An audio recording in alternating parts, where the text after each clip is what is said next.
Good morning, everybody. This is T with Kate's Crafty Closet, and today we're going to make this really clean and simple floral hello card. So let's go ahead and get ourselves started. So the first thing that I did was cut down some Nina Solar White Classic Crest 110-pound cardstock into a standard A2 size top folding card, which means that it's 4 1/4 by 5 1/2. So we're going to go ahead and put that to the side. We'll need that in a few moments. The next thing I went ahead and did is die cut some, these are the Stitch 8-2 frames from My Favorite Things. This is the largest one. So I went ahead and cut 2 of those. I'm going to put one on the inside and one on the on top of our card. So while we're here, let's go ahead and do the inside. I usually kind of just add, even though there's already white on the inside, I put this on top of it just to give it a little bit more stability in the back of the card, so it doesn't bend or anything like that if it's transporting through the mail. So I'm just going to go ahead and add some of this tape runner onto my little die cut here, and if I can get it to stay right.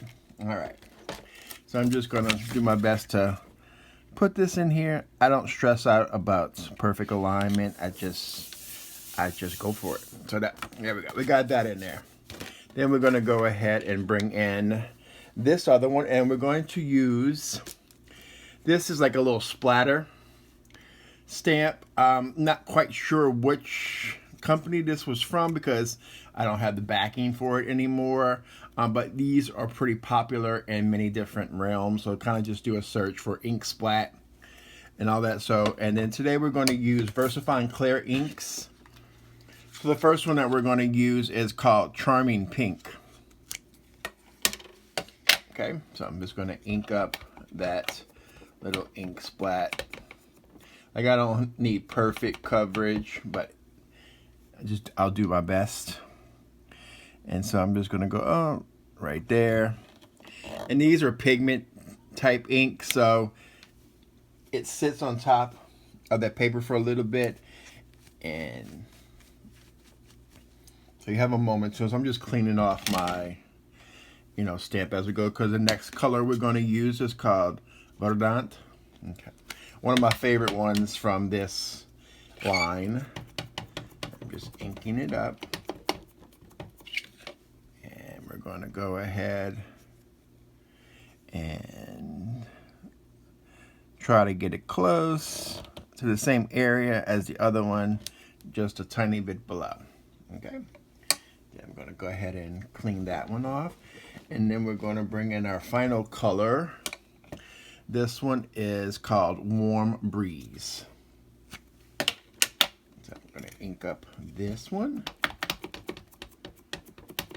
Okay. And do the same thing. And you can choose any colors you want for this. These are just the colors I kind of was leaning towards. So, all right, so we're done with that stamp for the time being. Let's go ahead and bring in our hello stamp. This is from Graffiti, that little stamp set. So I'm just gonna try to put my stamp on my grid here, so I put it on there kind of straight, and do my best to do that and not drop it on the floor like I just did, but that's okay. I'm going to bring in some VersaFineClair Nocturne. I really like this black ink. It's kind of like, it has become my go-to black ink recently. And we're going to do my best to stamp this hello on here to the best of my ability. So we're going to kind of go down here. And there we go. If it's not perfectly lined up, I'm okay. Works for me. Okay, so we're done with that. And next thing we're going to bring in is, like, I have this punch. This is a momenta. This is like a little 3D flower. So I went ahead and punched 3 of those out of some white cardstock. As you can tell, there's a little bit of dimension to it. when it punches it out. If you don't have a punch like this, you most certainly can use a die cut flower or whatever you have in your stash. So basically all I went and did is, you're gonna get inky fingers, so make sure you clean off your fingers before you move on after you do this. So we're just gonna basically stick our die cuts on top of our ink pad. And I'm gonna lightly just press it.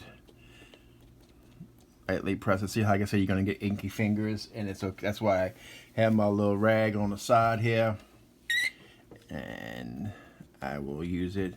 So you don't have to push super hard on that, and then basically I just flip it over so I don't get too much more inky. I just flip it over and it'll fall right out. And if you want more ink coverage, you can certainly put that one doesn't want to come out. You can put the ink pad down on it directly if that's what you want to do. I just do it this way because it's a little bit easier. And it's like I say, each flower is going to be different when you do it. So no two cards will look alike because you'll have different ink coverage and stuff. I'm just putting lids on my ink pads because I have a tendency to drop stuff. So I'm just going to double check my fingers and make sure I get as much ink off of them as I possibly can. Squirt a little water in the rag, and because I have a tendency to not pay attention, and I get ink everywhere on my projects. All right, so the next thing we're going to go ahead and do is, like, I'm going to bring in some white glue. This is just some Elmer's Craft Bond. It's actually a pretty good glue, and we're just going to go ahead and put a little dab of glue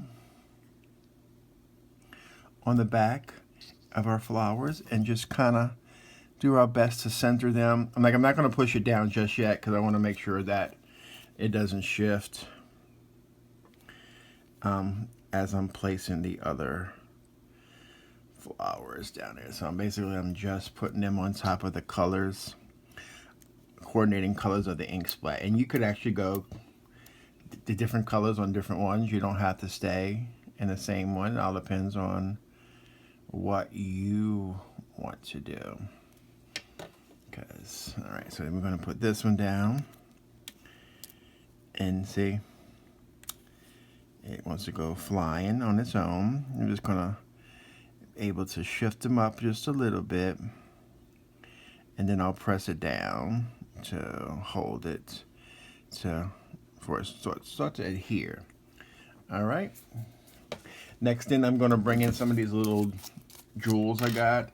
Also remember to close your glue, Tony. Okay. I'm going to bring these in. I'm just going to put those into the center of our flowers to give it a little bling bling. Okay. And grab another one. And see, you gotta be careful that our flowers don't strip, because that glue doesn't necessarily grab super quick, but it is a good glue. It just takes a moment to grab onto the paper. Okay, perfect. So we're done with that. Then I'm gonna bring in some foam squares. Like I said, I've mentioned before, these like my favorite foam squares I like to use, and I am quite generous with them just because that's what I do. I wound up putting like 12 of them on here,